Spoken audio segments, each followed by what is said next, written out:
Recording in progress. Good evening, everyone, and welcome to the September 21st, 2022 regular City Commission meeting. Mr. Wiley, would you please call the roll? Commissioner Adam Marl. Here. Commissioner Rocky Smith. Here. Commission President Denise McGriff. Present. And Commissioner Frank O'Donnell is excused. Could I ask everyone to please stand while we do the flag salute? I pledge allegiance to the flag of the United States of America and to the republic for which it stands, one nation, under God, indivisible, with liberty and justice for all. Thank you, everyone.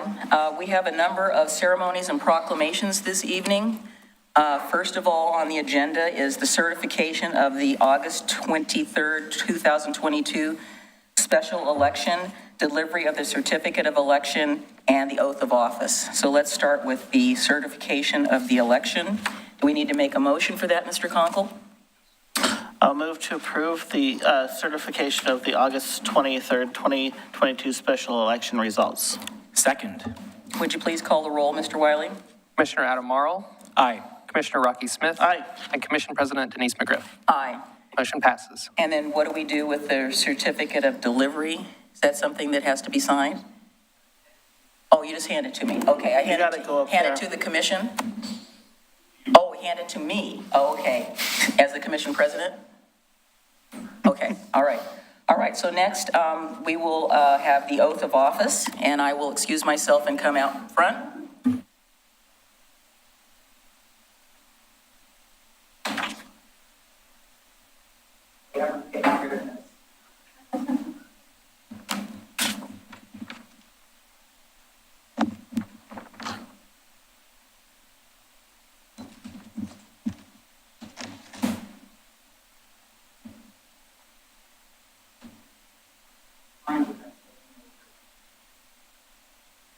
Okay, so we'll do that officially here. We are receiving the official certificate of certification, and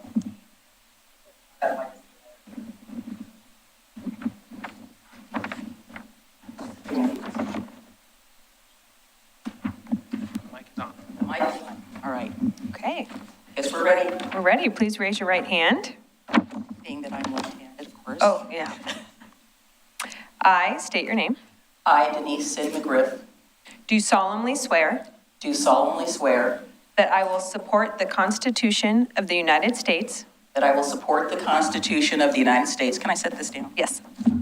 That I will support the Constitution of the United States And the Constitution of the State of Oregon, and the Constitution of the State of Oregon, along with the Oregon City Municipal Charter and Code.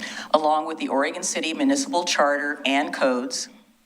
I will, to the best of my ability, I will, to the best of my ability, faithfully perform the duties of Mayor of Oregon City the duties of Mayor of Oregon City during my incumbency thereof. during my incumbency thereof.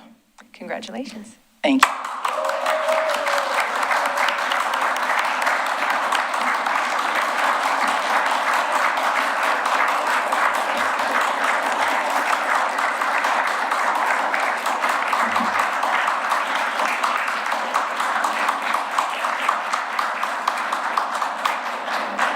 As soon as she signs this, I think it's official.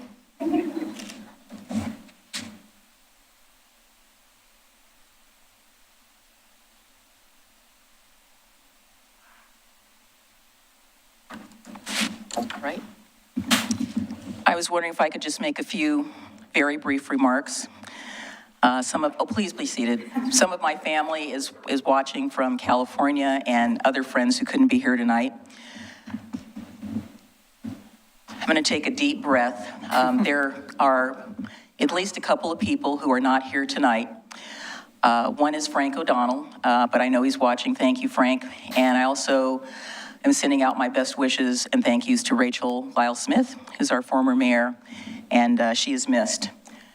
But what I wanted to say was the gravity of this occasion and this ceremony is not lost on me.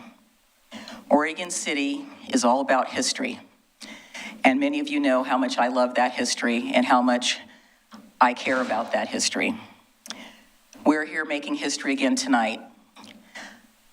It's been a long road, but I think I want to thank all of you who are here tonight, everybody that's watching, the citizens of Oregon City, the citizens of Clackamas County, the staff, and most of all, my commissioners, my commissioner colleagues. I want to thank you for all of your support. And again, I'll emphasize the staff, because without them, we can't get this job done that we have to do here. I'm proud to be able to volunteer my time, and I want to emphasize the volunteer. The city commissioners are volunteers. I'm happy to volunteer my time, my talents, and my heart to the city of Oregon City. The four of us understand that leadership is a privilege. And when I say we, I mean we. No one can do the job that we do here at the commission alone. And it's going to take all of us to continue to do that job. Our decisions generally affect the trajectory of our community. And we are working within the boundaries of our jurisdiction, our state, and our nation in order to make things work for the city of Oregon City. There are many things that we can't change, but there are many things that we can change, and we will do our very best to make those changes on behalf of you all. We are not afraid to push the boundaries to benefit Oregon City, but we will do it within the confines of the law. Again, I want to thank the commissioners, thank you. I'm serving with three of the most amazing people that I've had the pleasure to work with, and I say that sincerely. I want to thank the community for all of those of you who stopped me in Fred Meyer like last Friday. It was really exhilarating and exciting to be able to just talk to people, because after all, I am just a regular person just like you. I may have a title, but I'm still Denise McGriff, and I'm still going to be Denise McGriff. I might have a comma after my name, but you are what we're here for. We're not always going to agree, but we will try to get to some sort of consensus so that we can make things work for Oregon City. And I know people get frustrated with the process, and I know that I'm a process person, but we have to work through, and I'm going to say this to Bill, our administrative remedies in order to get things done, and we have to do them legally. And so as much as times that I push back on staff and say, well, what about a shortcut? They remind me that there really aren't any shortcuts and we have to follow processes, and I understand that. I do sometimes get impatient as well. I'm proud to say that we, with the exception of our Parks Department, everybody's fully funded, and we keep hearing a lot about let's fund the police. We are funded. We have an operating, fantastic police department.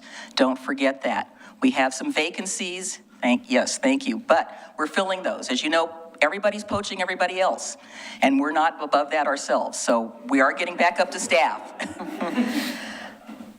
Again, I want to thank you with my whole heart. I'm going to do the best job that I can for you. And don't forget, you can always talk to me anytime. We don't always have to talk about city business. We can talk about Bollywood dancing or other fun things like that that the city's doing. And again, thank you to the staff. Thank you to my friends and family. Thank you to my friends who are out here in the audience. Thank you to people I've not become friends with yet, but we will. Thank you to those of you out there. And again, thank you to both of you and to Commissioner O'Donnell. Thank you very much.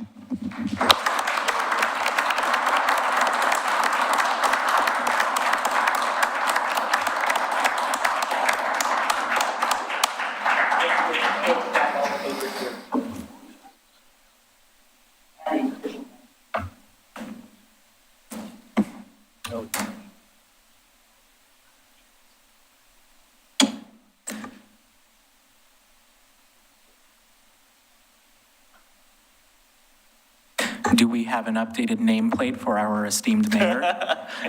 I think they just slide those things around, right? Is it already up there? Okay, that's all right. I don't stand on ceremony.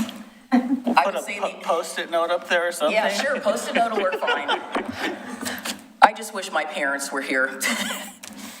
You know how we always want our parents to be present. I hope Mom and Dad, you're seeing this and you're okay with that. All right, so we have two proclamations, and I'm going to ask Commissioner Morrow to read 3C first, if he would be so kind. You have that in front of you? Yes, thank you, Mayor. Whereas in honor of Hispanic Heritage Month, the City of Oregon City is pleased to celebrate the Hispanic and Latino community throughout our city, and whereas National Hispanic Heritage Month is celebrated in the United States from September 15th to October 15th, the observance was introduced in 1969 as Hispanic Heritage Week under President Lyndon B. Johnson and expanded by President Ronald Reagan in 1988 to cover a 30-day period, and whereas Hispanic Heritage Month celebrates the history, tradition, and culture of the Hispanic and Latino residents of Clackamas County, we admire the invaluable ways they contribute to our city by bringing as rich diversity and growth to our community. And whereas we strive to continue to commemorate this month by recognizing and dedicating ourselves to working together to address the challenges that still face our Hispanic and Latino population. Do you want me to read the rest? Yes. Now, therefore, I, Denise C. McGriff, I guess the first time I get to say it, Mayor of the City of Oregon City, do proclaim September 15th to October 15th as Hispanic Heritage Month and call upon the people of Oregon City to join their fellow citizens across the United States in recognizing and participating in this special observance. In witness thereof, I will set my hand to this 21st day of September 2022.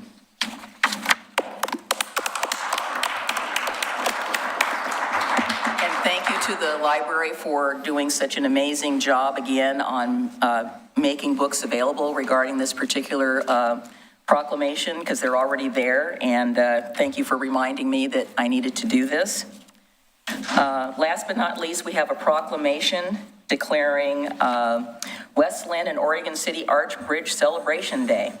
And those of you who've been at meetings or seen them online, you know I keep talking about this all the time. So whereas the cities of Oregon City and Westland wish to recognize and celebrate the 100th year anniversary of the Arch Bridge, which opened on December 28, 1922, and has connected the cities of Westland and Oregon City together, and whereas the cities of Oregon City and Westland value tradition and history as essential parts of their communities, and whereas the Arch Bridge was designed by Condi B. McCullough, the head of the Bridge Division for the Oregon State Highway Department from 1919 to 1935, and whereas the Arch Bridge was constructed for approximately $300,000 and replaced a pedestrian suspension bridge that connected both communities since the mid-1880s, and whereas the Arch Bridge, with its beautiful design and stunning views of the Willamette River and Falls, was placed on the National Register of Historic Places in 2005, and whereas upon the opening of the Arch Bridge in 1922, the Oregon City Enterprise stated, and I quote, "In design unlike any bridge yet built, constructed substantially to last for many generations," and it did until 2012, "excellent in materials and workmanship and molded on the bold artistic lines, this bridge fits well the natural beauty of the setting in which it lies," unquote. And whereas the City Council of Westland and the City Commission of Oregon City desires that both of our communities recognize the 100-year anniversary of the Arch Bridge and the strong connection that the bridge represents between our communities. Now, therefore, we, the City Council of Westland and the City Commission of Oregon City, hereby invite all citizens to attend the Westland and Oregon City Arch Bridge celebration on October 1st, 2022. And I will sign this on behalf of the City of Oregon City. The other thing that I'd like to do is thank Mr. Conkle for drafting this and let you know that the theme of our celebration is celebrating our connections. So the bridge is a perfect metaphor physically and metaphorically for both of our communities. So we will sign that. The City of Westland has already put their seal on this, and we have our seal on ours, and we will sign this. And this, I believe this is our copy. It's the only copy. It's the only, oh, well, we get the only copy. Okay, what's Westland going to get? Are they going to get like nothing? We're going, okay, well, we'll make sure that we connect our connections by making sure that they get a copy. Get a copy. We get some, maybe we make another original and then we can send the other one back and Jules can sign it. So anyway, thank you for doing that. This is going to be, as I said, an amazing, amazing event. And I think last time we were here, I showed the T-shirt. So we will find out from our Lisa Rostovich when those T-shirts are going to be available, because I think they're going to get snapped up. All right, so we are done with that, and let's go to item number 4. We have some citizen comments, I believe. Yes, I don't see any slips up here. Does anybody, do we need to have slips? I have the slips. Okay. We also have a person online, Michael. Okay, We're going to go for person online first. okay. Michael, can you please unmute yourself and turn your camera on if you'd like? Just say your name and city of residence for the record. Hi, I'm Michael. I'm Brucker. I'm here in Oregon City. Thank you for your time and the chance to speak. I know we're talking about the tree on Locust Street. I'm the neighbor of that tree, and I just want to say that my experience with this has been kind of frustrating. And, there have been good people in the city government. I'm not trying to name and shame anyone. It's just that some of the people I've contacted with, those that did get back to me, were either unsure or they seem to defer this as an interest between two private landowners. I disagree with that. I believe that I basically have 3 points. My first being the city needs a certified arborist on staff. I don't know if that's something that you guys are seeking out or hiring right now.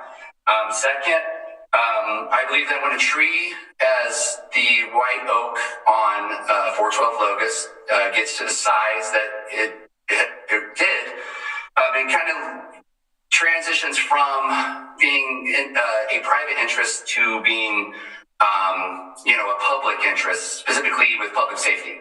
And third, I fully support the Heritage Tree Program, but these trees need to be monitored so a situation like this doesn't happen again.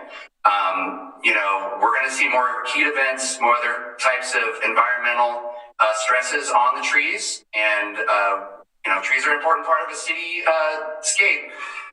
Also, we're going to see more introduced disease vectors.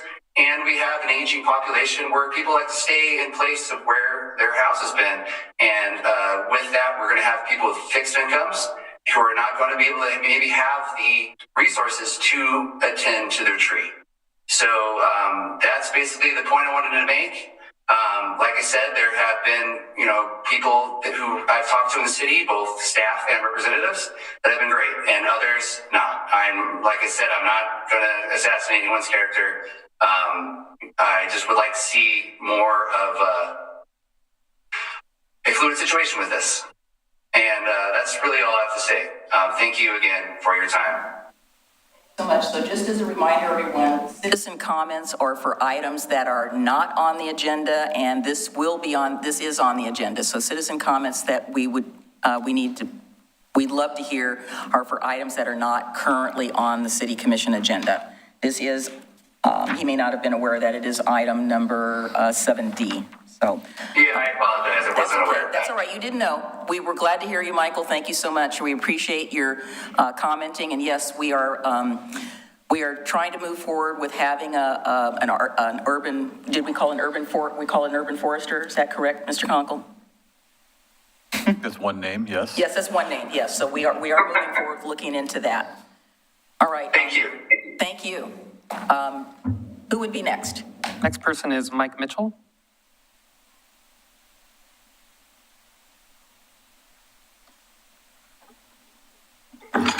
Whoops, careful. Stuck. We do have first aid for certified people in the room. Good evening, Mayor McGriff and commissioners. I think I'm the first one that said that publicly. Yes. So congratulations. Thank you, Mike. My name is Mike Mitchell. I'm an Oregon City resident. And I would like to mention I am on the Planning Commission, but I'm speaking tonight for myself. At your last meeting, you were discussing the current version of the OC 2040 Comprehensive Plan update. And I think you had a couple of questions about where we were and how the vote went at the Planning Commission, and I'm sorry that I wasn't able to stay that entire evening, but I'd like to try to answer those questions tonight. I believe, as you know, that project has gone back and forth, having to do primarily with getting the right degree of specificity or guidance in the document so that it does in fact guide our land use processes, which it has to do by state law. And at the same time, as Commissioner Morrow mentioned, we don't want something that's so detailed that it needs constant review. I think a document that lands in the middle that needs the occasional review as our goals change, as conditions change in the city, that's what we need. And I believe that's where we have landed with the version that you saw. And I think you can take from the fact that all 6 other planning commissioners voted in favor, that all of the planning commissioners agree with that as well, that we have landed at that right balance. Mayor McGriff, I think you asked about the 6-1 vote and how that happened. And I will say I was the one, but it was not due to this issue about the specificity. As I said, I think we have landed around at the right spot. My concern, and I'm going to be vague for a reason that I'll mention in a minute, I have a concern. There is one policy topic in that document that is mentioned twice that is a little hidden, I think, and I believe that it is not what the Planning Commission would really want. I don't think it's what the City Commission would want, and I'm sure that it's not what our citizens would want. It's easily correctable, but it needs a public process, it needs a public discussion. I may be all wet, I don't know, but I'm pretty certain that what's there now is not what we would want. I'm being intentionally vague because that particular topic, and I see Mr. Kabizman just lean forward. That particular topic was a point of contention and substantial discussion in a recent land use decision that the Planning Commission made, and that I am quite sure is not finished in our process. And I don't know about the legality, but I know that it would be a really bad idea to talk about a significant legislative policy in the middle of a quasi-judicial process where that policy had been one of the issues. So I voted no just to let my fellow planning commissioners know that I had concerns. I knew that it was going to come to you to get your comments and input, and then it would come back to us, which will be an appropriate time for me to bring forward that concern in a public hearing and discuss with my fellow planning commissioners. So that's where we're at. I believe, I'm only speaking for myself, but based on the vote of the Planning Commission, I think we're all in the same boat. We're all in agreement that we do have a document that will serve our city with some minor tweaks. So that's all I have. Thank you very much. Thank you. Mr. Gleisman, did you want to say something? No, I don't think I have anything that I need to respond to. I imagine it will be discussed when it goes back to the Planning Commission. You may well see it then, and I expect you may well have a quasi-judicial appeal that will need to be dealt with before you see it again. You're talking about the 2040? Tony's nodding, yeah. Yeah. Yeah, because 2040 is going to come back to the City Commission. Then it's going to start the legislative adoption process once we've got direction from the City Commission. So there'll be a public hearing process, which is what Planning Commissioner Mitchell was referring to. Okay. Correct. Did you get that? But that is going to take some time to get through that process. Commissioners, any No. questions, or are we more confused than we were when we started out? Okay, they're not confused, that's good. Is Mr. Guile is next? Actually, Monica Wright. Oh, Monica.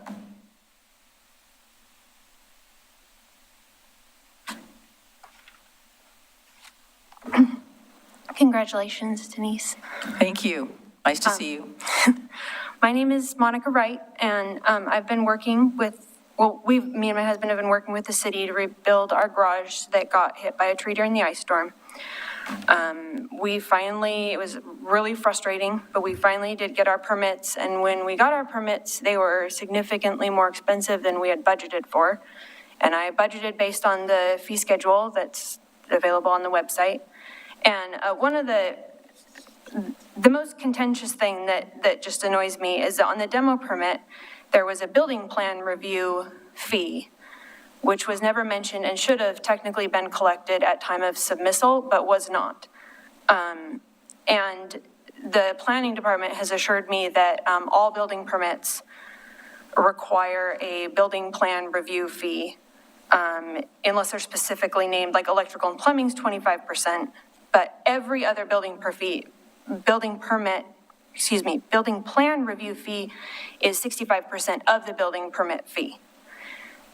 Except I asked specifically about building/mechanical, and they won't give me an answer. I've asked, I think, 3 times now, and I still have not got a straight answer on whether or not that requires a building plan review fee. Demo permit is not mentioned anywhere under 1-1, where it shows you what permits you would need to pay a building plan review fee on. So that was a complete surprise to us, and I don't know whether or not that building plan review fee is for every single building permit or not, because planning won't answer my question. Or not planning, I'm sorry, permitting. Permitting will not answer my question. I've been going back and forth over the last week over email. Can I say just quick, you're talking about building permit? The building permit, Permitting. yes. I've been talking to permitting because I want to understand why we were charged the plan review fee on a permit that does not have a plan to review and is not called out on the list of things that you would charge a building plan review fee for. So like, if it is supposed to be charged, then I think that it should be clear on the fee schedule so that people know when they go to get a permit, like what is the cost going to be? And if it should have been charged, that's fair enough. But I wish it would have been collected when it was supposed to have been collected and be more clear on the fee schedule. There's also site plan fees that are only listed on the engineering and planning fee schedules, which you don't know to go to based on the permit website, which is another unpleasant surprise because we got 3 of those. And I kind of felt like they were triple dipping because we have already paid planning and engineering multiple times for various land use issues. So like they have looked at the site plan. That's all. Thank you very much for your time. Thank you.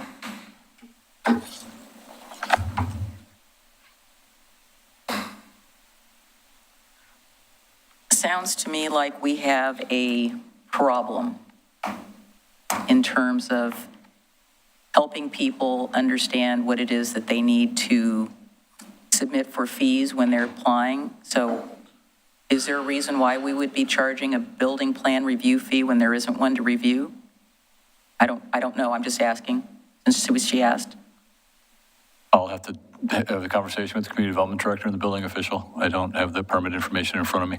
Okay, is there a way that we can get back to Monica and Leon? Is that okay with you? We could get some follow-up on that? Yes. This has unfortunately been, I know that Community Development Director Howard Ravitch has been trying to navigate this, and it's my understanding that it's been a kerfuffle from the beginning. They were told they didn't need a historic review board application, then they did, then they didn't. So I think we have a little bit of a communication problem in terms of what we tell people within the McLaughlin Conservation District. And I think clear and objective is where we want to go with this, because people shouldn't have to be surprised when they come to the front counter that they have to pay more or less. I mean, of course, it's always nice if they pay less, but gentlemen, do you have any additional direction or suggestion? No, but I think we need answers. I mean, this is something that's not unusual. We hear this a lot. Yeah. And for years. So it's a planning thing, and I still don't understand it. But it needs to be fixed. Yeah, if you can, you can get back to them and then get back to us and let us know what next steps are. That would be great. And then if there's a policy that we can use to remedy this in the future, Yeah, that would definitely be something for us to look at. we have to look at it. Thank you very much, Commissioners. Thank you. And Mayor. And next is Tom Guile.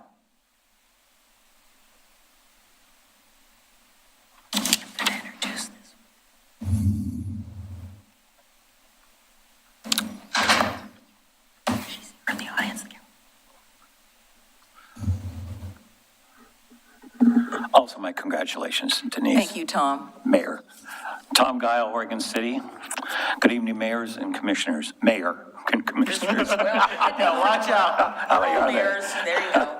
I'm here tonight to address a concern in the city about the appearance of illegal procedures during a recent planning commission meeting.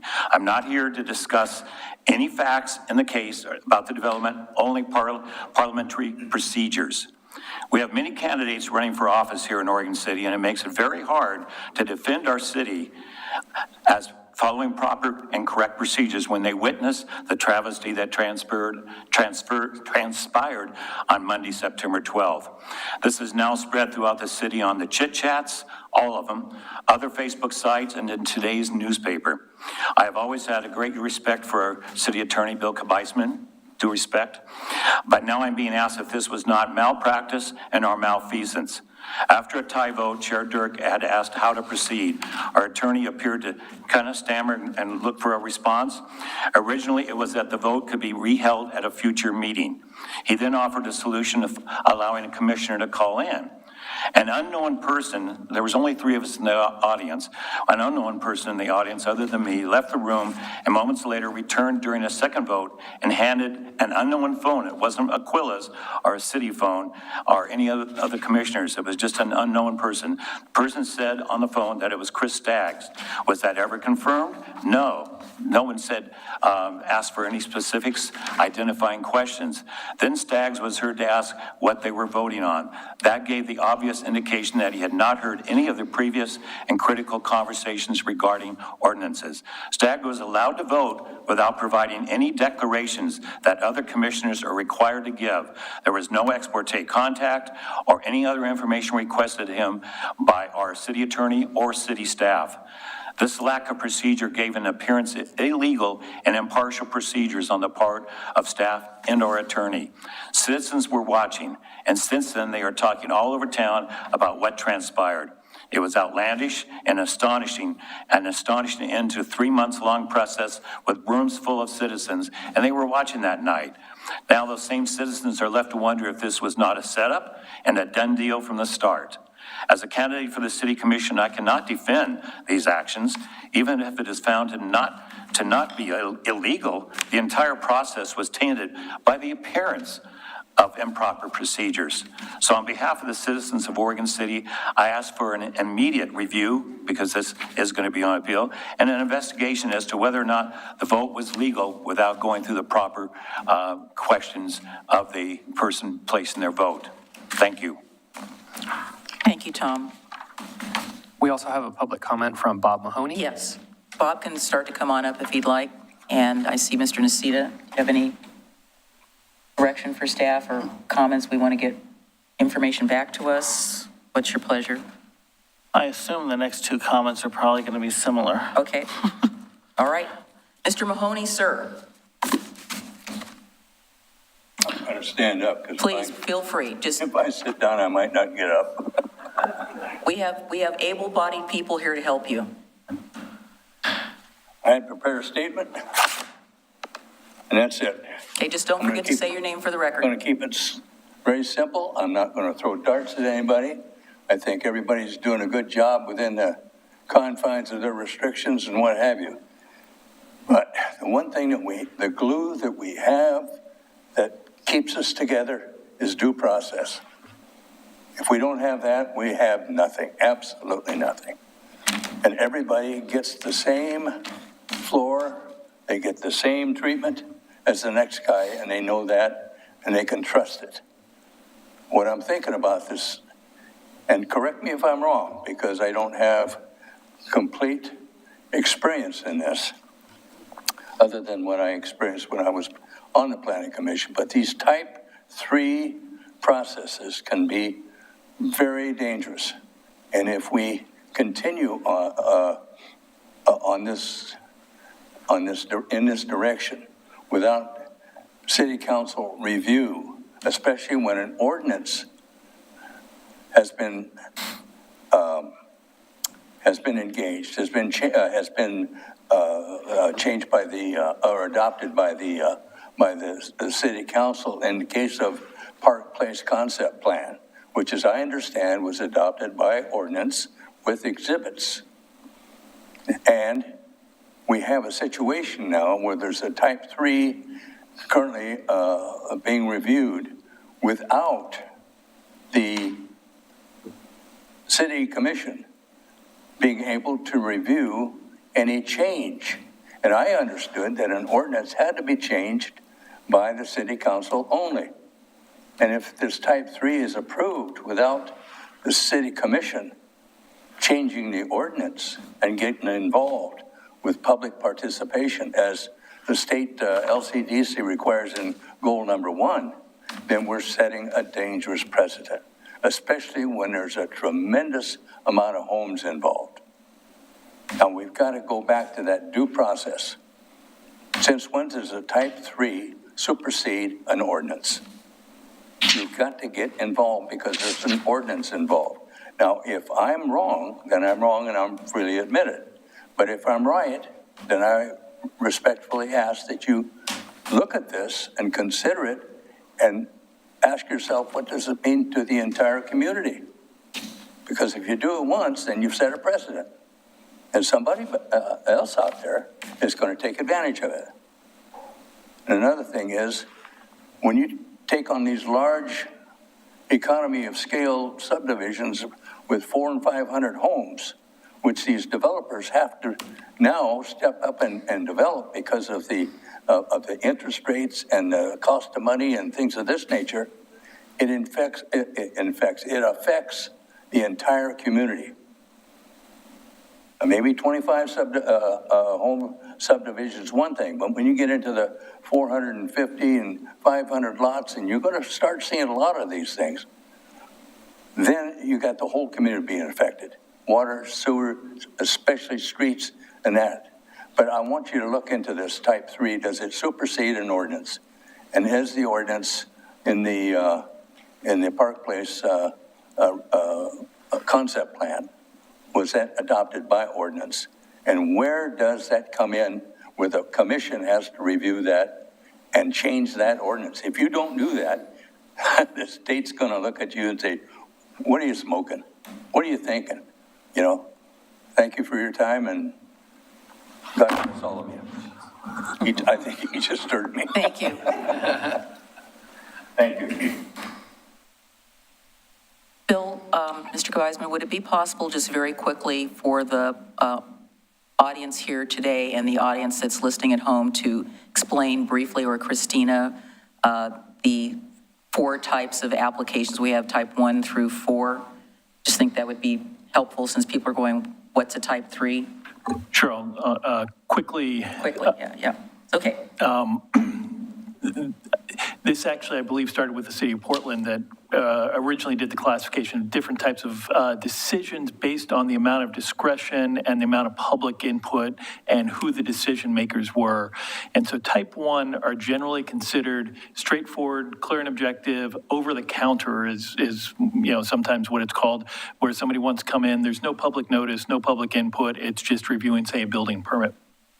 The second type is ones where you have clear and objective, but their impacts are greater. And so we want to have, not always clear and objective, but it's much more permitted uses and design review type things.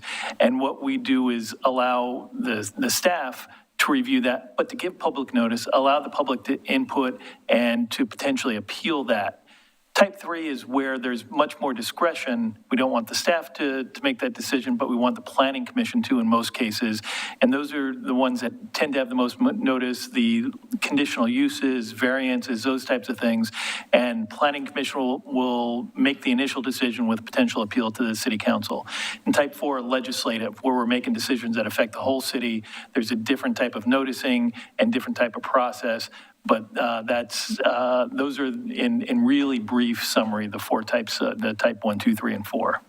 Thank you. I think that will be just helpful because, we're trying to make sure that we explain what the terms are because not everybody uses them every day like maybe you or I do, but Right. So thank you for that. We have next, James Nacita. perfect. Come on up, please.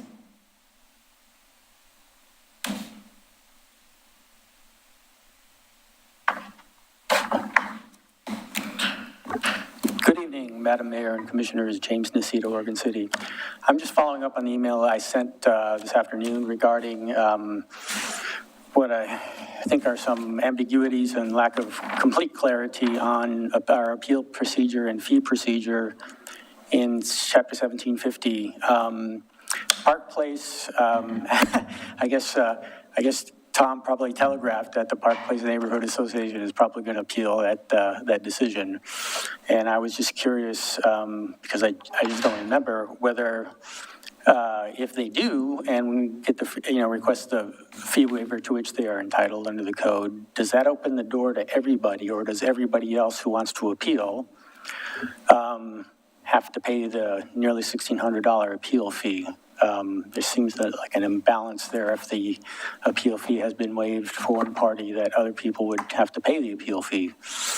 I don't know what the answer to that is, but people have to know in the next, there's a 14-day period, what their expectations are, whether they need to scramble to try to pass the hat around or what.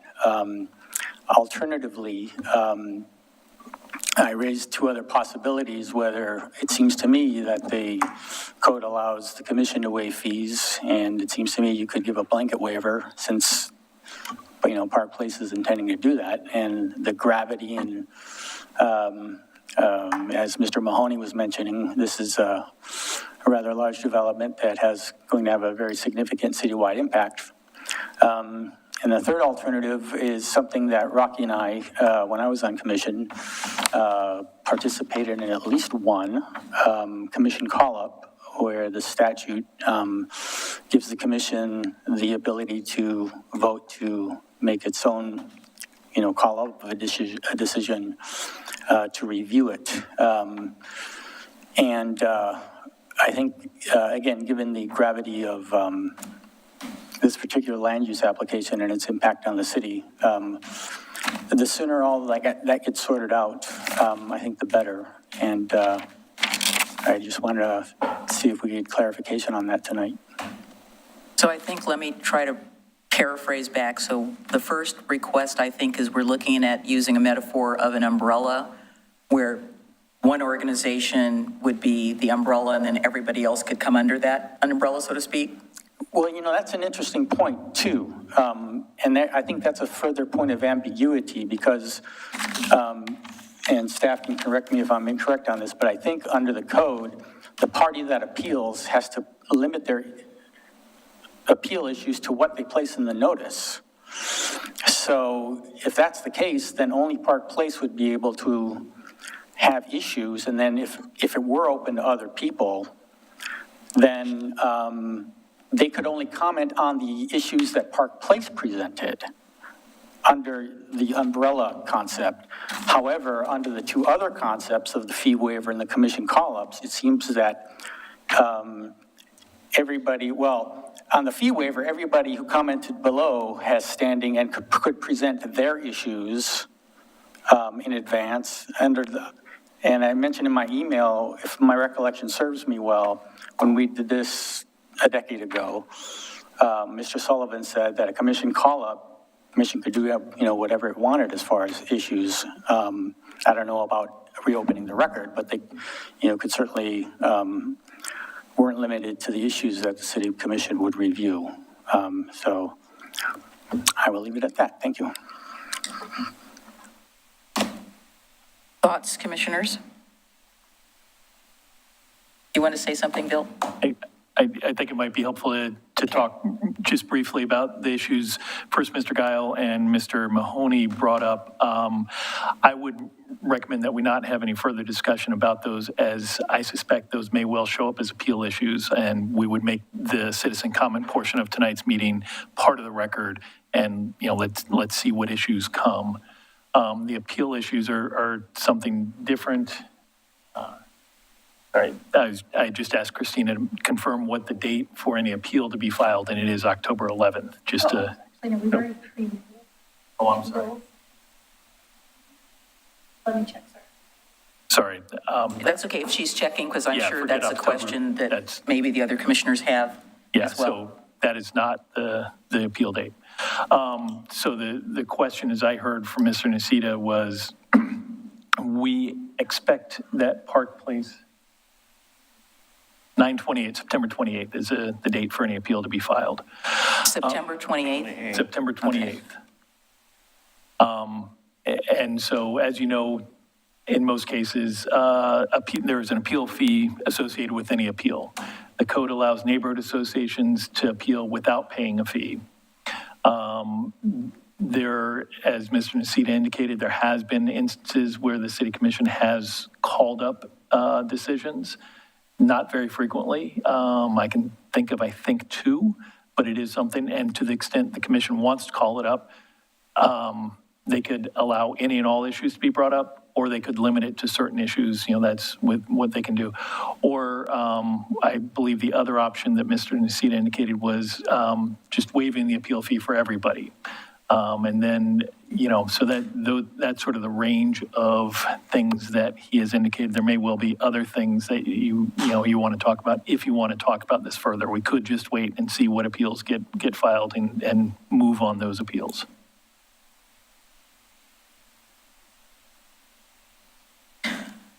Questions? I know I have a couple. What is the criteria for the commission calling up an appeal or calling up a decision? Generally speaking, it's in the best interest of the city. I don't have the specific code section or statute in front of me, but it is really within your discretion.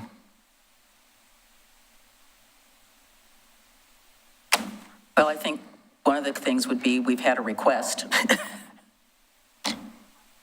It's not, I mean, that's on the fact right this minute that there's been a request or a suggestion, however we want to say it, to do that.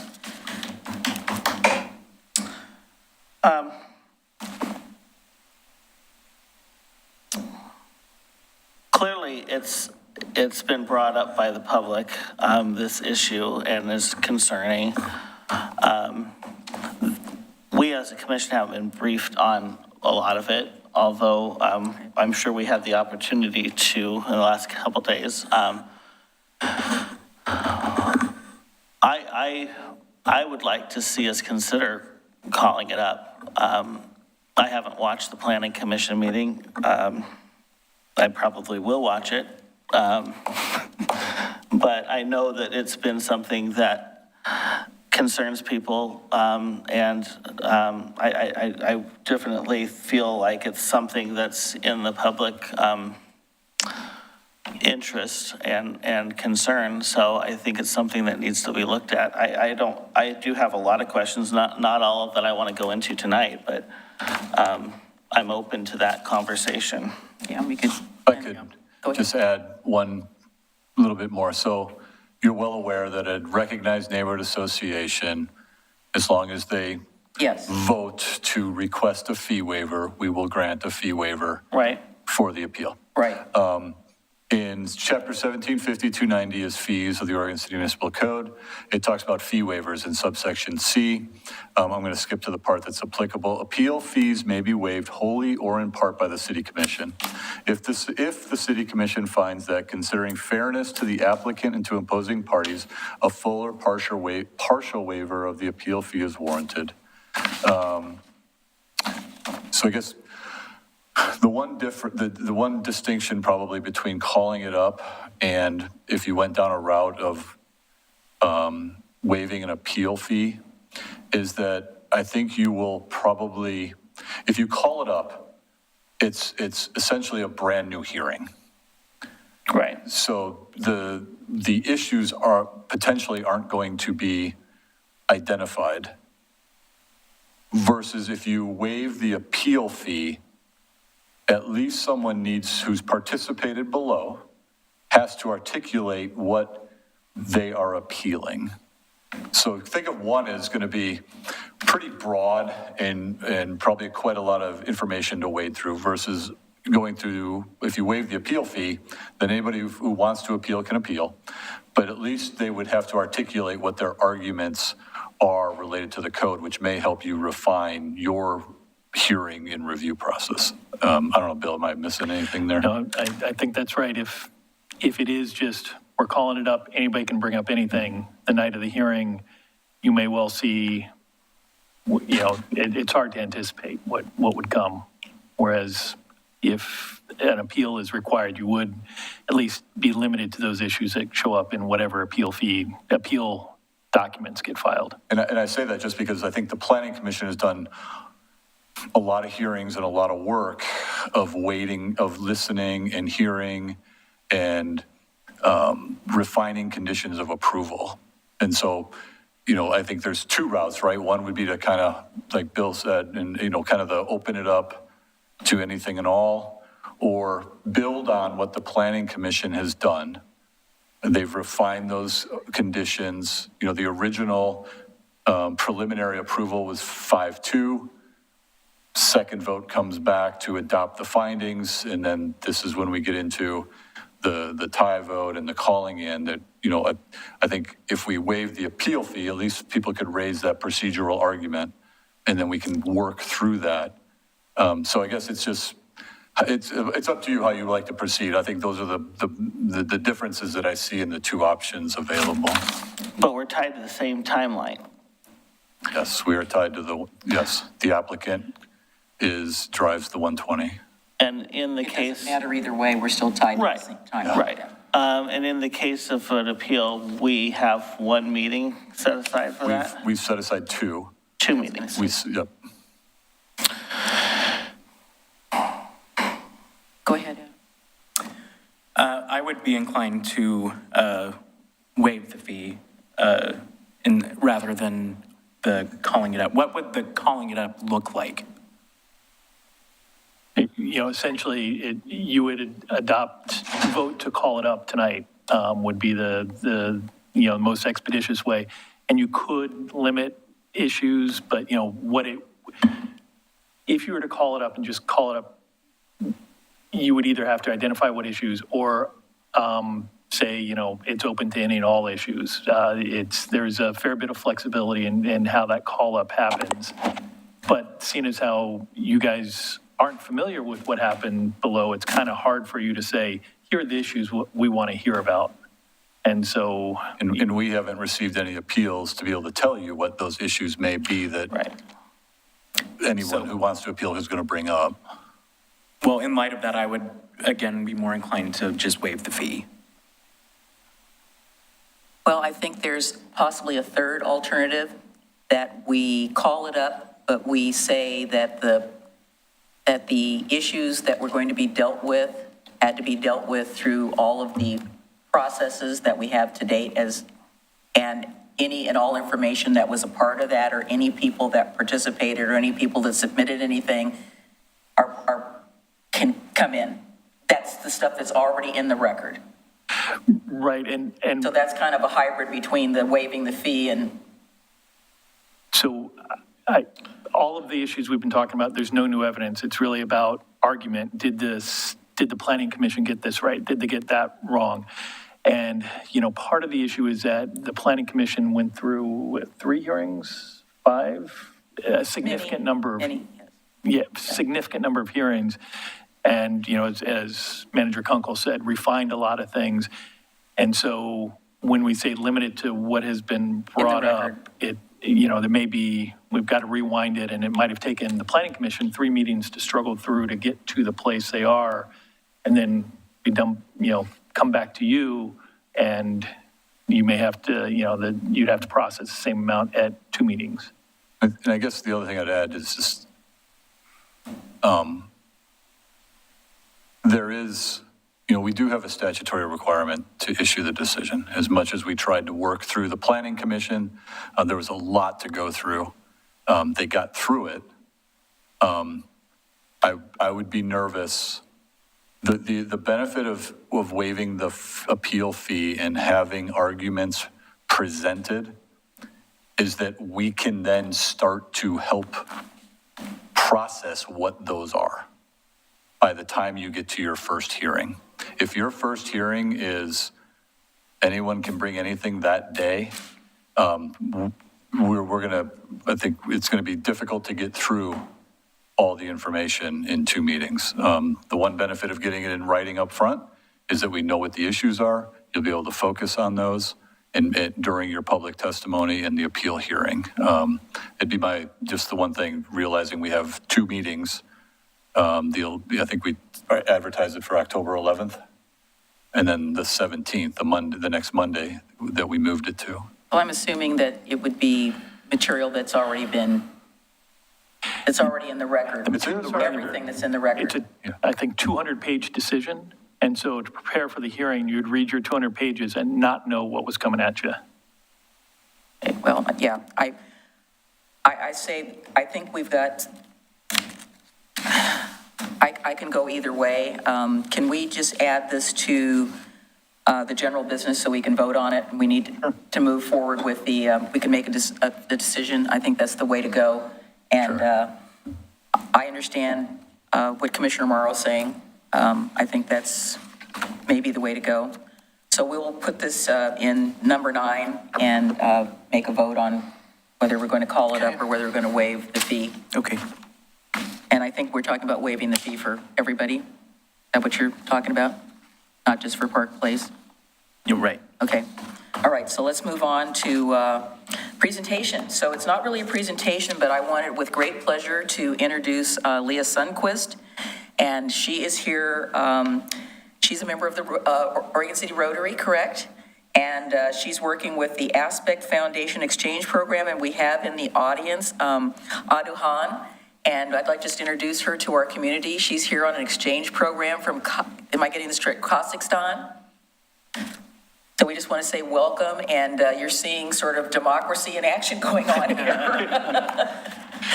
One could call it that. Yeah, well, is it okay if I kind of call it that? Yeah. So come on up real quick. So it's on the mic. And you can both sit at the same table if you want, but anyway, thank you so much for bringing her, and thank you for the introduction. And you'll have to I'll give you my number so you can get the picture. We have to.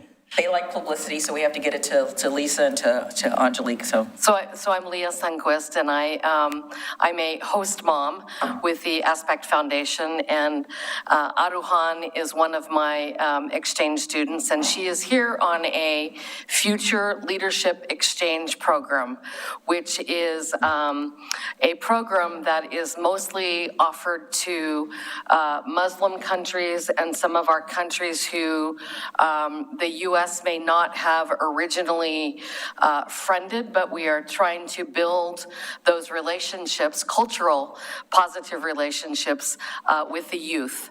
And so she'll be attending some of the international studies type of programs at Oregon City High School, coming to some of these type of events, going down to Salem, and I'll let her say a few things. She's got about 100 hours, service hours that she'd like to get done between now and April.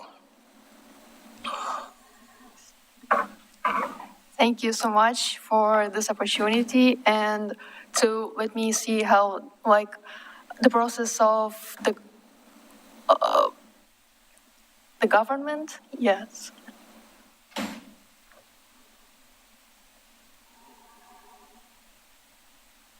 fabulous. Thank you so much and welcome. Thank you.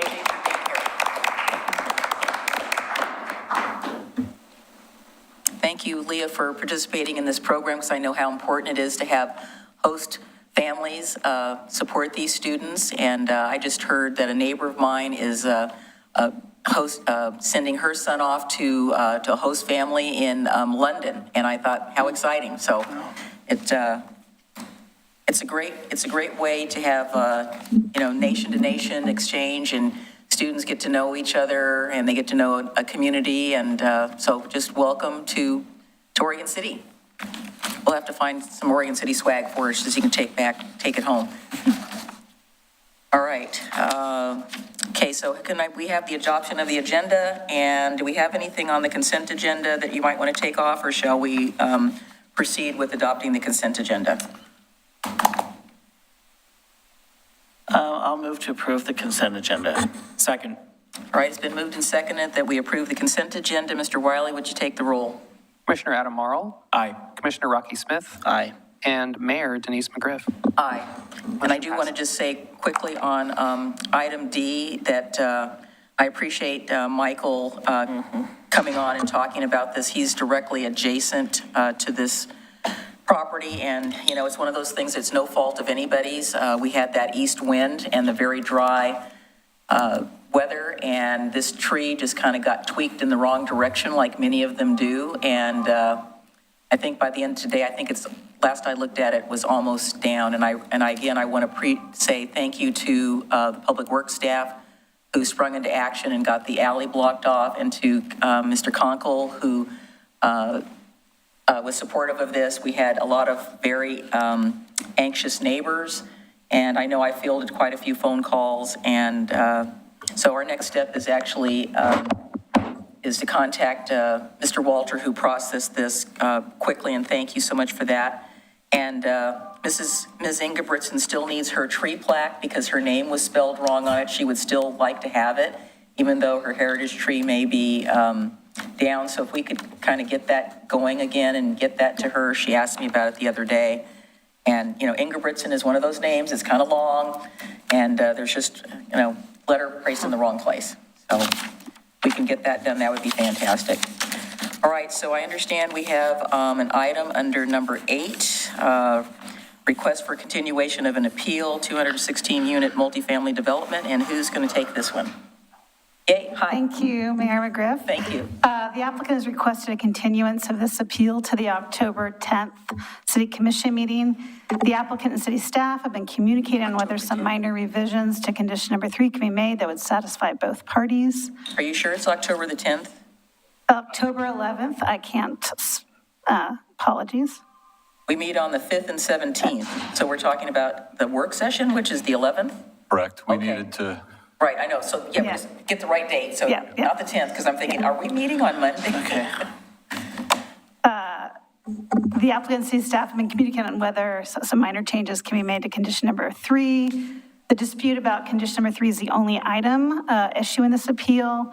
And if the parties can reach agreement, the applicant may request reconsideration by the community development director, who will repost the decision with a new 14-day appeal period.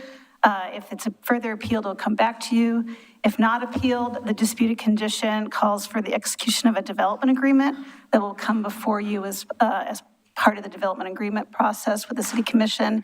And condition number 3 relates to the proportionality and the share related to the construction of the roundabout identified as a future project, which this project abuts. So I just want to say for the record that the only thing that I've looked at with regard to this application is this staff report. I have not looked at anything else, even though you attached a bunch of things to it. So I'm understanding that this is actually the applicant of the application who is appealing a condition. Okay. Correct. Because I kept thinking, well, I thought this was great, or somebody was proposing this. Okay. So before we move on, could we have one moment? Sure. Absolutely. We're I want taking to make sure I got the date right real quickly. Okay. I'm notorious for writing the wrong numbers, so I want to make sure. Believe me, I've been there too. The staff report posted with the agenda lists it as October 5th. That's correct. October 5th. Yeah, I saw it October 5th on here, so that's our first meeting. So our in- regular Yeah, meeting. so it'd be to October 5th, and I Okay. apologize. yeah. Okay, So it's continued to October 5th. October 5th. Hopefully, things might but you were resolve saying that there themselves. is some ongoing discussion? There is, and there Yes. is a chance it will be reposted, which would then create a new 14-day appeal period, and if it's appealed, it'll come back to you. If it's Okay. not appealed, it'll come back to you in the form of a For development agreement. Okay, great. So do we have a motion, or do we need to, Yeah, so motion to continue it to October. October 5th? Okay, so moved. Second. all right, we have a motion and a second. Commissioner Adam Marl, Aye. Commissioner Rocky Smith, Aye. and Mayor Denise McGriff. Aye. Motion passes. Okay, so it's continued to the 5th. All right. All right, the next item is general business. Do we want to take the first reading of ordinance 22-1006? Thank you, Mayor, evening commissioners. So tonight we have proposed first reading of ordinance 22-1006, creating the Oregon City Youth Advisory Commission. Staff does recommend the creation and approve the creation of the Youth Advisory Commission, as well as approving the first reading. We've had several work sessions on this item. Commissioner Marl, Commissioner Smith have done a lot of work putting together kind of an outline that has been put into a code outlining the purpose, the eligibility, the expectations, and whatnot. Well, we did work through these at the last city commission work session. I think the one outstanding item, I think there was a discussion about how many members should be appointed. So we've left it as it was. If that's something the commission would like to change, we can certainly change that.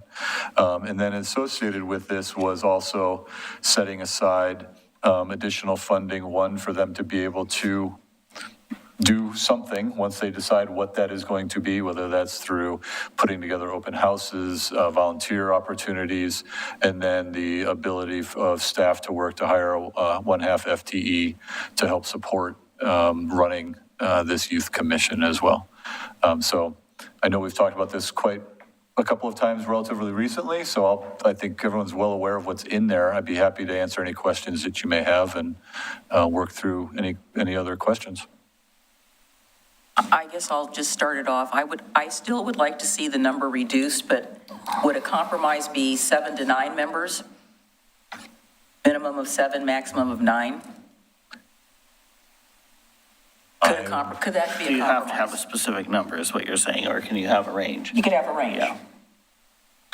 I mean, we're saying up to 9, but a minimum of at least 7. Would you be okay with that?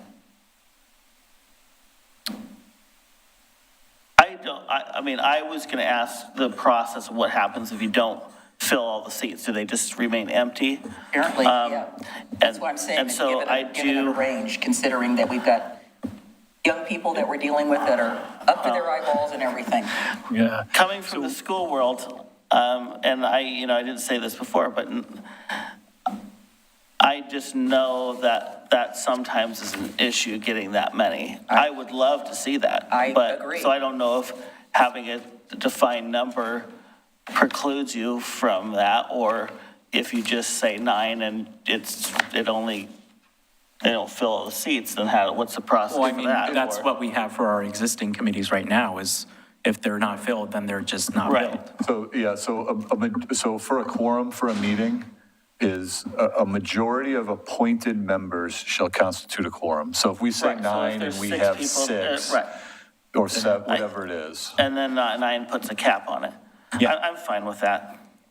Fine with as is? Yeah, I'm fine with that. Me too. I was going to talk about this Because during. it gives the ability for that to happen.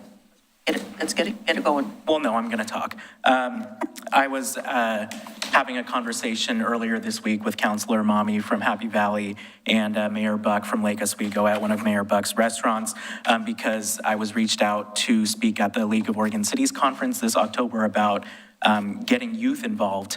And I said, well, we don't have a program yet that I can speak of. And Mayor Buck and Councilor Mommy, when I was talking to them at the NLC conference back in the winter, they knew this was something I was working on. And they said, what's taking so long? And I said, well, we won't get into that. But what we decided was that the three of us are going to do a group thing where Happy Valley is a very well-established one. Lake Oswego has been doing it for a few years now, and we're in the process of trying to get one up and started. So we're going to talk about the 3 different sort of stages that we're all in. And when I did bring up the issue of size, I mean, Happy Valley is a very exemplary example. They have upwards of 20, I believe. And then when I brought up that as proposed, we have the 9 Mayor Bucks. That's exactly where we started, and it made it sound like it was a good place to start. So, yeah, I'm looking forward to it. Okay. So I just wanted to say, too, for the record, that Commissioner Morrow and I have been, we're going to be making a presentation to the Oregon City School Board at their meeting on the 26th and get their support. I had a meeting with the superintendent, and she is very enthusiastic about it, and she will assist us, and she really appreciates the fact that we're going to come talk to the school board. She said it's appropriate for us to get their buy-in ahead of time, and I said, we're there. So we will be going and talking about this and garnering their support. So do we have a motion for the ordinance? I move to approve the first reading of Ordinance 22-1006, creating the Oregon City Youth Advisory Commission. Second. Ordinance number 22-106, an ordinance adopting the creation of the Youth Advisory Commission to Oregon City Municipal Code as Title 2.62. roll call. Commissioner Adam Marl, Aye. Commissioner Rocky Smith. Aye. And Mayor Denise McGriff. Aye. Motion passes. All right, 9B is the second reading of ordinance number 22-1005, potential code change adding an abandoned or vacant property registry. And we did have a written comment that came in, and I want to assure the public that the last meeting that we had about this was we also had a discussion. We had several work sessions. This was advertised to the public. It was suggested that we did not involve the community, and that there were other failings, but I don't believe that that occurred. This was on our work session list, so this came from, the work session list was created by all the commissioners, not just myself. So I want to make that very clear for the record. And do we have any further comments from the fabulous police chief, other than let's get it read? He's giving us the thumb up. So is there a motion on the second reading of ordinance number 22-1005? Move to approve second reading of ordinance number 22-1005. Second. Right? Ordinance number 22-1005, an ordinance of the City of Oregon City establishing an abandoned or vacant property registry. Commissioner Adam Marl, Aye. Commissioner Rocky Smith. Aye. And Mayor Denise McGriff. Aye. Motion passes. All right, so let's go to item 9C, which we added, which is a discussion. We'll continue the discussion and vote on whether or not we're going to grant a fee waiver for all appellants, or we're going to call this up with a fee waiver or some other combination of column A, column B, column C. Yes, Mr. Conkle, would you please help us out? So I guess continuing on the discussion of how to proceed related to the Park Place potential appeals, the one thing I want to point out in the Municipal Code, Chapter 1750, standing to appeal. So I would propose that we utilize our code as much as we can. Say that again, I didn't. That we stick to our code and what it says as much as we can, right? So section 2, for a type 3, which this application was, and type 4 decisions, only those persons or recognized neighborhood associations who have participated either orally or in writing have standing to appeal the decision of the Planning Commission or Historic Review Board as applicable. Grounds for appeal are limited to those issues raised either orally or in writing before the close of the public record. No new evidence shall be allowed. So whichever route we go, I think this should be the basis of how we move forward. Yeah, so again, to paraphrase, so the code is saying that anyone who appeared or testified in writing or verbally or orally or however you want to do it has standing to appeal. And only those issues that they raised. Only those issues that they raised. So you can't bring in new information and new arguments. So it's a way of, think about it, this is the whole process, right? We're refining the record down to what are the crucial points that are going to be on appeal. And that's 1750, correct? Correct. It is. Maybe you could cite that section again. It's 1750, 190, sub D2. And I would imagine that's what the appeal notice indicated as well that was sent out, Christina? Yeah, I think there was a question that was posed about information from a third party who was unable to appear because they were out of the country. Would they be able to have standing? They submitted it in writing while the record was open. Yeah, Yeah, just get closer so they can hear. Yeah. They either appeared or they didn't. If they submitted something in writing but weren't able to present in person to the Planning Commission, they would have standing. If they said, boy, I wish I could be there, to their friend who said, my neighbor Joe really wanted to appear, but he can't, then they wouldn't have standing. So there's some shades of how that happened, but to the extent they submitted comments in writing to the Planning Commission, they have standing to appeal. That answer your question, Mr. Guile? Nope. We're not actually open for testimony. I'm just saying that was your Question is, Bill. Mr. Guile, hang on just a second. Question is, Bill. We're not actually opening this up for public comment. I'm just saying that's. Can I ask him the question then to clarify what you asked him? Is that okay, Bill? Okay, go ahead.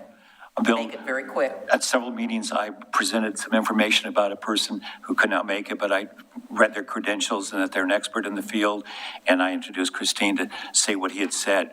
He now, if he's in the country, would like to come and say something. Is that permissible? Because we introduced and talked about him and said what he had said.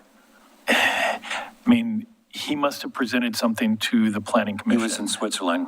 I understand, he can still write a letter from Switzerland, but, you know, if he didn't make an appearance, and what you said is, you know, Mr. Smith, who's my friend who really wanted to appear but can't, told me XYZ, that doesn't count as an appearance. Okay, even though those quotes were directly from him, he didn't make an appearance. He needs to make them to the planning commission. Okay, that clarifies it. Thank you. Okay. Thank you, Bill, for clarifying that. So what is your pleasure, gentlemen? Well, I'm still, I guess, a little confused because since the email had come in today, I haven't had an opportunity to look it over because I came here right after I finished work. Multiple emails. Yes, so I just would like to get further clarification as to what these look like, because what I want is for us to have the most transparency in this decision-making process. All three of us are acutely aware as to how the community feels about this, and the way that it looked to our community, that things are tilted in a certain direction. And so what I want for us is to figure out the best way that is the most transparent, the most fair. And I just would like to hear more, I guess, as to what the differences are between them. And I apologize because you've already talked a little bit about it, but I think your first option is that we don't do anything. And whoever's going to submit an appeal submits an appeal. If it's a neighborhood association that has standing and they voted as a group to request a fee waiver, that fee waiver would be granted. If it was another individual who wanted to appeal, they would pay the fee to appeal. That's how it would normally work. The second option is to make a finding that it's in the best interest to waive the entirety or the partial of the appeal fee. Or fees? there's the appeal fee. For anybody Okay, every yes, person. yes, that's For right. anybody. Yes, thank you for Whether it's clarifying the that. developer, but you have to have had standing, and you have to raise the issues that were raised below. Right. That's very close to how we would typically do an appeal. Right. Except for we're just waiving the fee for everybody. Okay. Third option was the call-up. So I believe that the record would still be limited to what was created below. Mm-hmm. But you're not necessarily going to get arguments in advance. You know, you're going to hear arguments of existing information in the record on that first hearing night, which will be October 11th. And then you'll have to refine through that. I think the benefit of the first two options is that you get to see what the arguments are that you're going to be focusing on and making a decision on, rather than a wide open hearing about, whatever issue might be brought forward. So it's basically on the record or not on the record? Or it's all on the record? They're both on the record. Both be on the record? The question really is, do you want to know what issues will be in advance by having people write down, in their notice of appeal saying, here's what I want to bring up? Or do you want to say, we're going to let anybody raise any issues at the hearing? And that's really the biggest issue. And frankly, because of the compressed timeline that we've got, I think there's some real advantage to having people submit a notice of appeal that identifies the issues. And I agree with Bill from the standpoint of the Planning Commission did a lot of work on this in refining, hearing the testimony, refining the conditions. I think you have a very, very good base to start from the Planning Commission. And so if you can get at least through just waiving the fee, to at least know what you need to focus on in the 2 hearings that you have available to us. I think it'll be more efficient. If somebody wants to write 100 pages, they are entitled to do that, but at least you know what we know to help you get through to a decision that you can be comfortable making.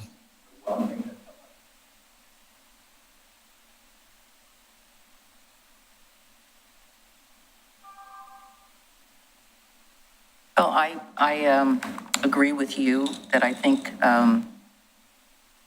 we need to be open and transparent and fair. And I guess as part of this, I'm going to say, so that is on the record, that I have not read any of the record that's currently in the file.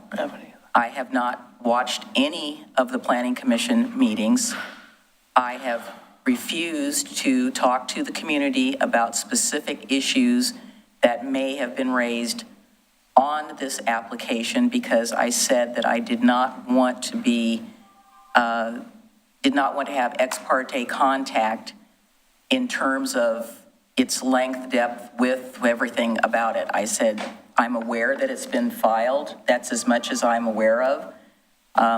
Again, you know, in passing, people have mentioned, was I aware of this? Yes, I'm aware of it. I know that's going through a process. I thought they were done, but I didn't realize that there was a second meeting where I thought they'd already adopted the findings. So that is where I stand, and I'm saying that on the record because I purposely have not availed myself of any information. So I get asked all the time about hearings that, not just this one, all of them. Oh, have you watched that? No, I have not. And I have reasons why I don't do that because I think that anybody that comes before us, they need to have a fresh perspective. And as much as I want to say that those planning commission meetings are thrilling and exciting, and having spent 8 years doing it, I would like to have a fresh perspective about that. Yeah. And, you know, I have enjoyed my time on the planning commission, but I know that they deal with a lot of complex issues, and it behooves me to be hands-off with any application that may come before this commission, even if there's a hint that it may come here. I don't involve myself in it. Only thing I know is that it might be happening. I mean, I see the planning commission agendas and I will glance at them, but it's not something that I delve into like I do our agendas. It's just not something and I don't actually have time to do it. I have enough to do what we do. So what's your pleasure? Do you want to make a motion? You have a motion? Separate motion, a different motion, same motion? I think that we are being responsible by addressing this, and I appreciate the people that have brought this up. I'm open to option 2 or 3. It feels like you're both more leaning towards 2. Yeah, I'm not open to option 1. I think doing nothing is not the right thing to do. Yeah, I don't either. Yeah.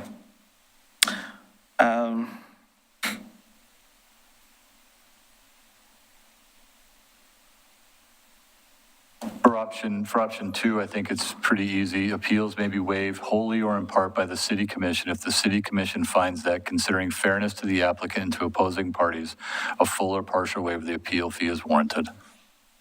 I mean, I think you've got discretion for either, but it's very, very clear in your code that you have the ability to do that if you believe that it would increase the fairness and transparency associated with that appeal. Well, since I can't make a motion, so I'd love to make one. Well, what do you believe is? I agree with you. I think it's either got to be 2 or 3, but I do agree that I think it needs to be limited to what's in the record. And I understand that the record is quite substantial and lots of stuff is in the record. So I can't imagine that people that have submitted information have missed a beat. They probably put in everything that they thought of and then some. I would agree. So that means 2. Right. Yeah, I would say so. Can Right. I would only do 3 if we limited the record, because I can't, we have to do that way. And I don't know how we would, because we don't know what issues someone's going to want to raise. Could be any. Wait, where are we getting these numbers? I'm sorry? Where are we getting 2 and 3? I just Oh, made I them up. just labeled them. I put number 1 is do nothing, number 2 is waive the fees, number 3 is Okay, so call. Okay, I was confused because on the email from Mr. Nisita, Yeah. it was flipped, Oh, so. no, I'm not referring to that. I'm just referring to my own list. I'm The sorry. options I'm that sorry. we were given Yeah, by- I was listing the options so that I could keep them Okay, straight. so I think the 2 of us are at least at the waive the fee. Yes, waive. And Commissioner Smith. I'm fine with that. I was saying either waive the fee or call it up and open it up, but I understand the issues with that. Well, we've got 2 meetings. I know. And, you know. And another appeal too, probably at the same, that's happening at the same month, so. You're heading towards option 2. Can I suggest a motion? Yeah, can you please help? Yeah, we'd love to It'd be, hear it. I move that the commission waive all appeal fees for any appeal of the approval of GLUA 21-00045, MAS-21-0006, and VIR 22-00001. So moved. Second. Okay, it's been moved and seconded. Commissioner Adam Marl, Aye. Commissioner Rocky Smith, Aye. and Mayor Denise McGriff. Aye. Motion passes.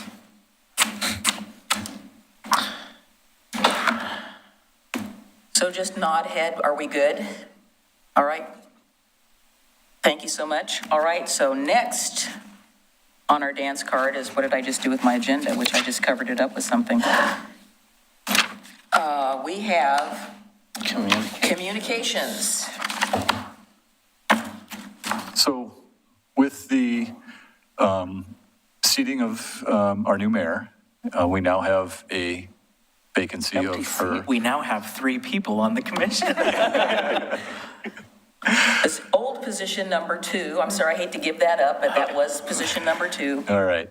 So we need to decide how the commission would like to move forward with filling that vacancy. Historically, the commission has opened up, advertised that the commission seat is open, that they're taking applications for a certain amount of time, usually 3 weeks. And then once we get all the applications, we schedule an opportunity for the commissioners to review the applications, do interviews, and then get to a decision. Sounds good to me. And so we need to talk If about it was just timeline. that simple. It kind of is. Well, I have a couple questions. One is, the last time we basically went through this process, it was, what? What did I jump ahead of you? No, I said we selected. Oh, yeah. That process was what, a couple months? No, it wasn't a couple of months. It was a month? It was about a month. I'd have to go back. It's not as quick as I think we would all hope it would be. It was about a month. Okay. What happens in this, let's say it is a month. What happens in this scenario that we open it up to applications and people that have filed to run in November submit an application? And win? And get appointed? What is the, which comes first, or how does that, how is that scenario? Because we could very well be in that scenario. Yeah. Similar to what Denise just did for mayor? Yeah, I think it would, Or do you Think say about the that first the time. application's only open to people, I don't even know if you can do that, No, or I do don't you, think- I don't it's think just so. We open would and just then you take have the to deal with it as Yeah, it we can comes? just take what I would applications. suspect would happen is if you appointed somebody, say in October, November, they get elected, but they don't get seated until January, is that come January, they would resign, one position and take the other position. God. But, Right. It's either I that know or we wanna do leave this it, leave it open till after the election so you know the That's result. kind of where I'm leaning. That way, that's clean. I mean, we could take the applications, but not make a selection until,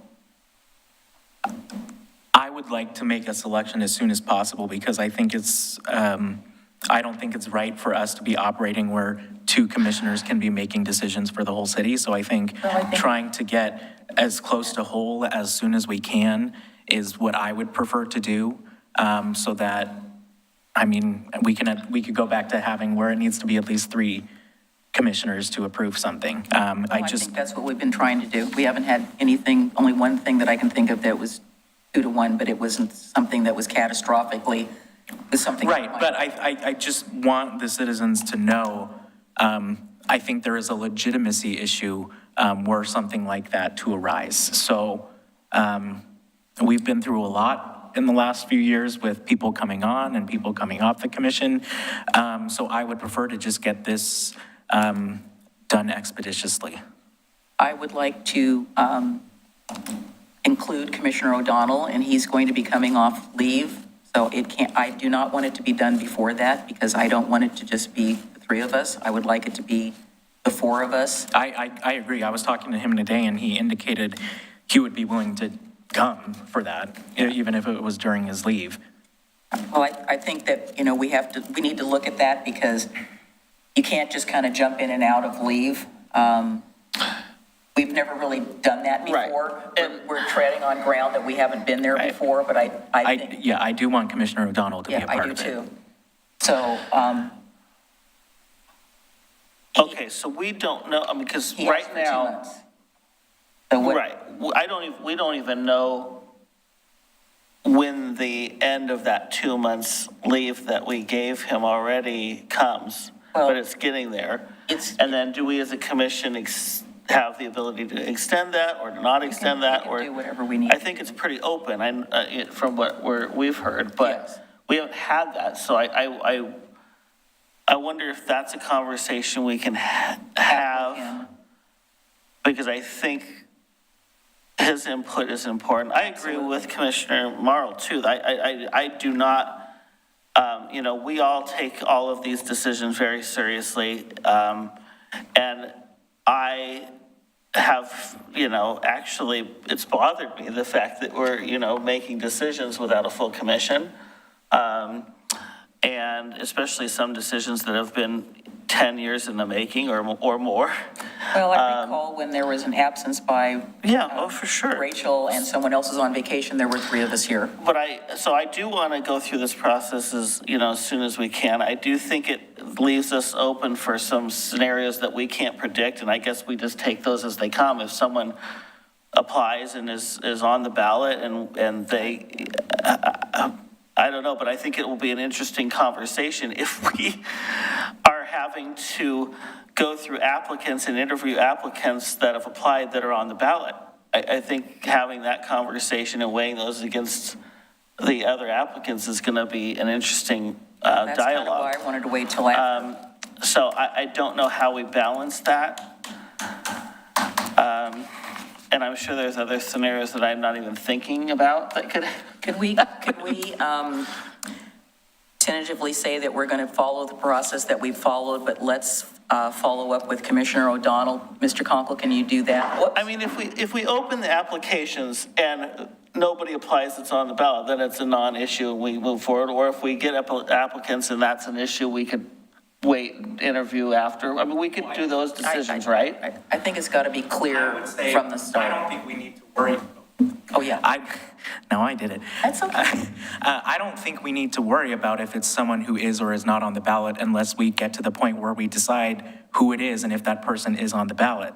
But I think for the 3 of us, we've all made it abundantly clear that we are going to choose who we think is the most qualified person to do the job, regardless of if they are on the ballot or not. So I think we have that conversation if we decide to do that. And if we do or not, then that's fine.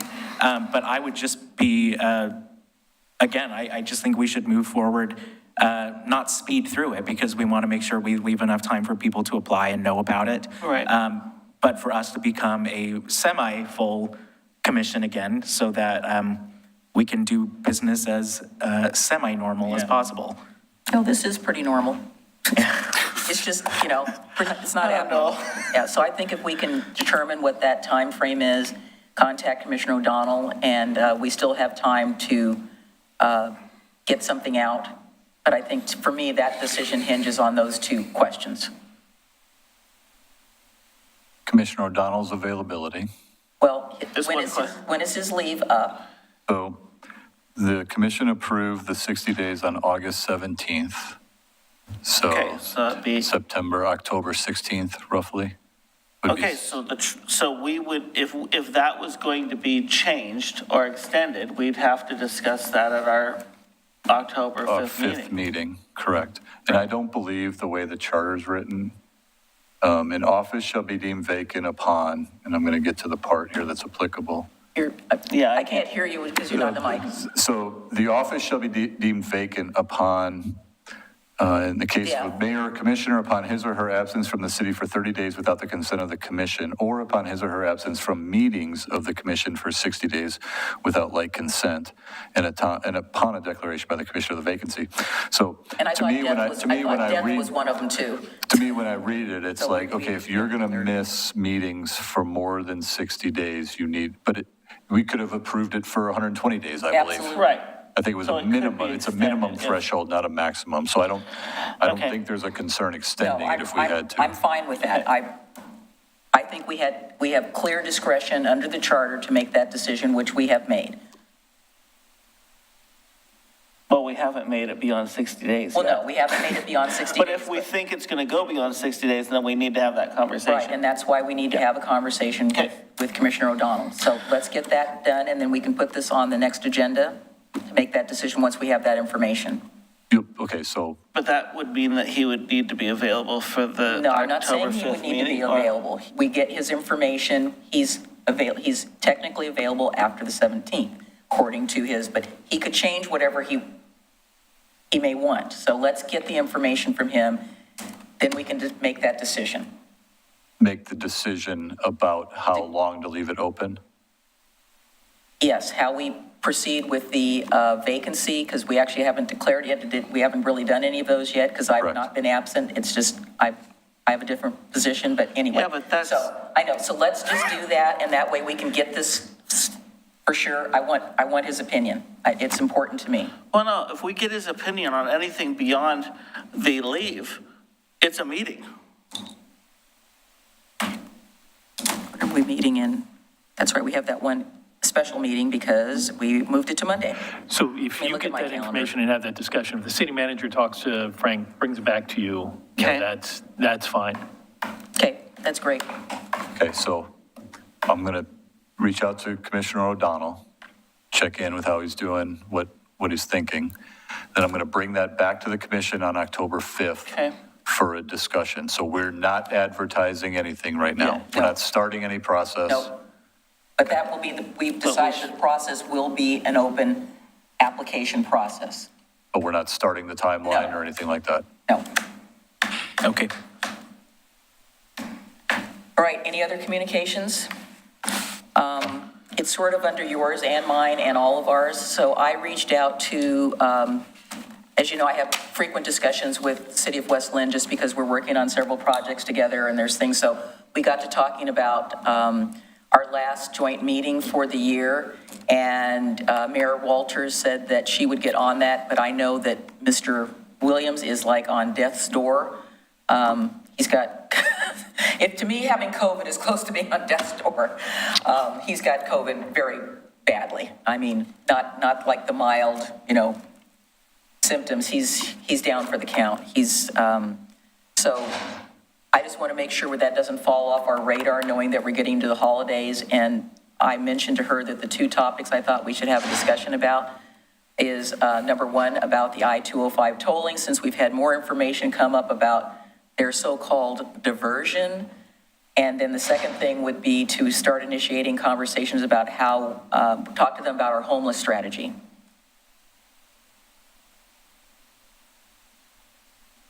So I just wanted to make sure that doesn't fall off the radar. I've copied you on. Well, do we have, are we setting regular We meetings? basically agreed we'd meet with them quarterly as we could. And seems like we have, it's not circled back on, more stuff is coming out or not coming. I guess there's something coming up at your C4 meeting, or was today. We just had one Just today. had it. So it's like, I don't know, but the I-205 stuff is giving me like a big headache. I'm not opposed to it. I don't know if we made an actual like, decision that we were doing that, or if that was just a general, we want to meet more. Yeah, we made it general, meet more, and she and I said, well, what about, if we can fit it in, minimum 3, so we've met twice already, this year's would be the third. I think 3 is reasonable. I'm happy to do that. Yeah, and I just said, if you don't feel comfortable in hosting, we can try to host again. They like being over here with us. I'm sure they do. So I'm hoping we can just move that forward. I think one of the things that I've been really excited about when I became a commissioner is that all of you, including Mayor Lyle Smith, former Mayor Lyle Smith, thought that it was important to reach out to Westland because we have so many things in common. And I think this bridge celebration is just another way that we've been cooperating with each other. We're talking to each other about the I-205. We've got other issues. And I know that I've had many discussions with Commission President Bielowski about the homeless issue. And it's something that I think is about time that we start engaging our neighbors, particularly since this affects all of us. And as I have said many times, to quote you, Chief Ban, it is not Oregon City's problem to solve. It is multiple jurisdictions' problems to solve. And we have to work together on this. And the more that they're aware, I understand they've got, the big kahuna in the room, which is their $17 million pond on the water. But we'll talk about that at South Fork more. So would you like to talk to us and tell us what happened at C4 today? Because I think that's timely. Sure, I have my notes right here. Fantastic. So they basically, ODOT gave us an update on what their shared mitigation strategy looks like. So at the very least, we're having the conversation now about help from ODOT and the state to fix what are going to be failing intersections because of diversion. Are they saying sharing like they're sharing with us, or they're sharing themselves? Who are we sharing? It's a shared mitigation strategy, and they're also calling it proportionate impact. So basically the idea is if the intersection was going to be failing in 2027 without the tolling, then we need to chip in to fix it. But if it's something that would have been a perfectly fine intersection. Oh, you gotta be kidding me.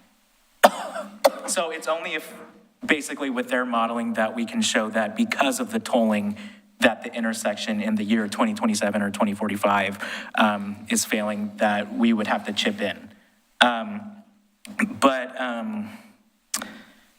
Let's see, they were saying that 18 of the 20 failing intersections in 2027 and 2045 will be fully covered by ODOT. The other 2 are not in Oregon City. However, the problem I have with that is that I don't think that the list of intersections they studied was nearly enough to make sense as to what we're living through. I mean, I brought up the fact that they didn't even mention the Arch Bridge intersection with Main Street.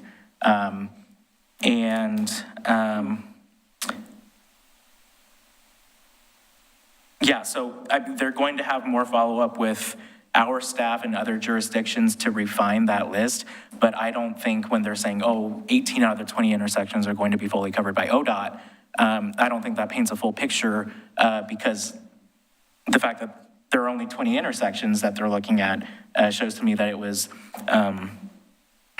not done well and done fully. But Main and the bridge is their intersection. Right. Well, it's just kind of curious to me that they would say that it's a 2027 number when my impression is that the intersections are failing now.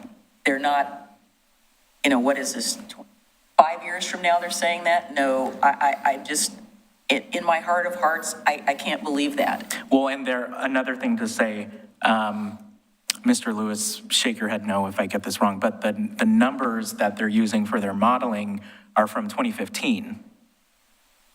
Okay. He's nodding. Yes. The numbers they're modeling are from 2015? Correct. Wow. So not only are a lot of the intersections, I think, woefully understudied, but the numbers they're using for the modeling is from the year 2015. Wow.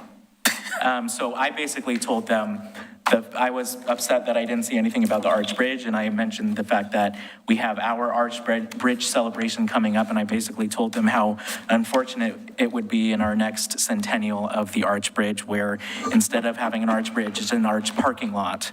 Yeah, I think you're right. Because that's what it would become. Well, it was an Arch parking lot this afternoon at 4 o'clock, I Yeah. can tell you that, because I came across it and, it was backed up. So it's kind of, that's just absurd. Do you have anything you'd like to share? Nope. I'm flummoxed by that whole conversation. Anyway, I don't have anything else. Christine, any planning, since you're the equivalent for tonight? Chief Band?